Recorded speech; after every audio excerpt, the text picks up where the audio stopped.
Okay, here's my veranda tour of middle of August, and starting at this end of the veranda used to be an olive tree for about, I don't know, 12, 14, 15 years until I got rid of it and put in these racks.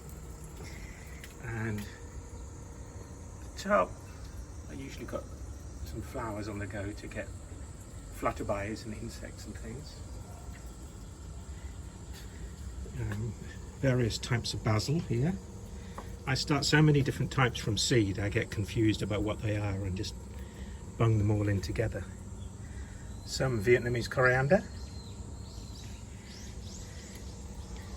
My rosemary that I've had for God knows how many years.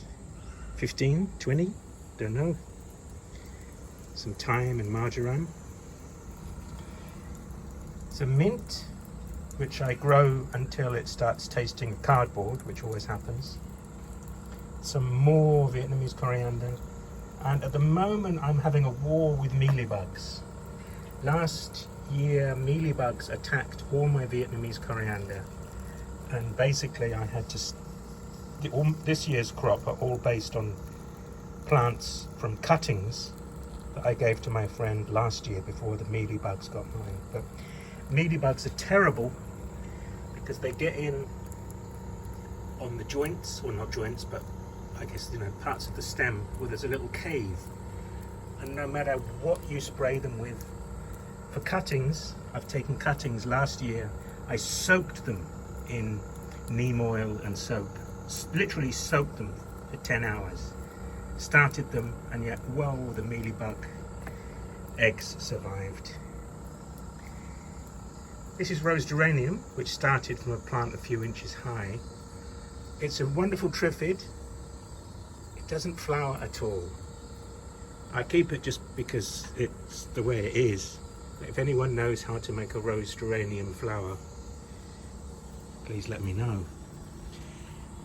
And here is Herbostella, which I grew from seed, and some more marjoram. And kale, which has been a disaster. First of all, it was eaten by tiny larvae from a kind of moth. Then it's been getting a disease. It's just an absolute nightmare. Down here is, I think that's Thai and that's holy basil. I get confused about the two.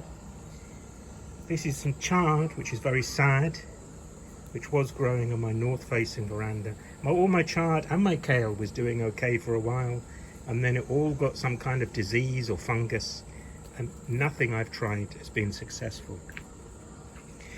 This is my curry tree, which started off just literally 3 or 4 inches high a couple of years ago. This year, it hasn't really done a lot, apart from it's producing a heck of a lot of berries. It's not growing any higher. It seems to be putting all its energy into the berries, and I'm not going to stop it. It can do what it likes. The leaves aren't particularly healthy, but we'll just have to see how it goes. And oh, you can see them here. Yep, the mealybugs are back here. Even the mealybugs are even here attacking my berries, so I'm going to do another mealybug spray today. But they really are getting everywhere, the horrible little bastards, if you'll pardon my French. So that's the curry tree. So I'm not too worried about it, but it's a little bit worrying that it's just focusing on berries this year. And my kaffir lime, it's 2 trees in there. I got them last year when each one was about 4 inches high. Kept them under plastic over winter, and now they seem to be doing okay. But mealybugs love them as well, of course. And here is what do I call it? I always forget names of things while I'm filming. Anyway, it tastes a little bit of aniseed. Oh, hyssop, anise hyssop. Started that from seed last year. Chopped it to the ground and overwintered well. Parsley, which I find never grows well in summer. Successful in winter, but not summer. And some fennel. And this is the thing I built for my yard-long beans. And all my beans died of a disease, so that had to go. And now I'm growing some climbing spinach, which I can't remember the name, but anyway, there it goes.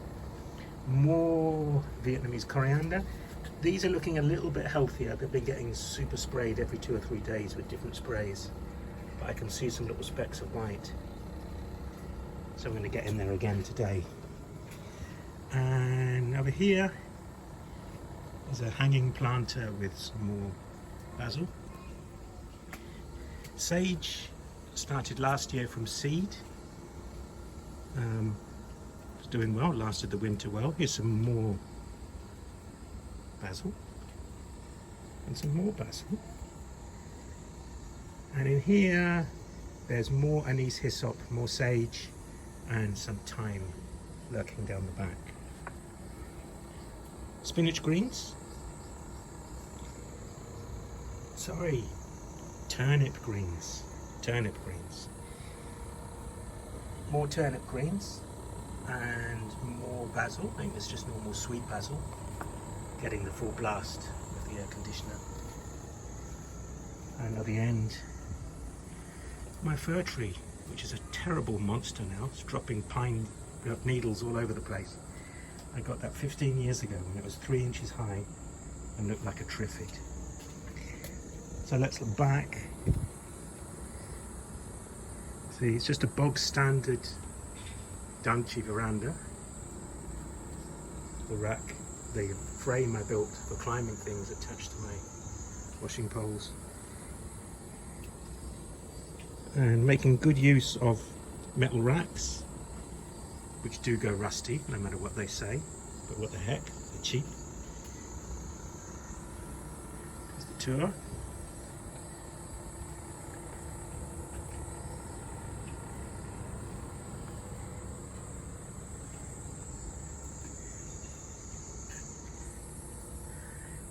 And these are the most recent racks. They're black and more anodized and supposedly more weatherproof, but they're not sold to be weatherproof. They're sold to be fashion and stylishly black. So I don't know how they're going to do, but they're a little bit narrower than the others, and 2 of them fitted in well in this corner. I tried growing things on lower shelves, but they just didn't get enough light. And even at the back here, this doesn't do so well, but Vietnamese coriander doesn't need so much direct sunlight, so it's happy there. And it only really gets direct sun from about 12 o'clock, especially at the front. And places like here just get a few hours of sun every day. This lower shelf doesn't get a lot.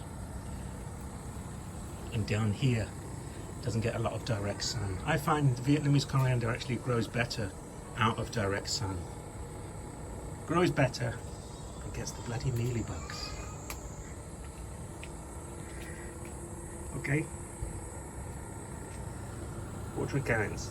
So that's the end of the tour as it is at the moment.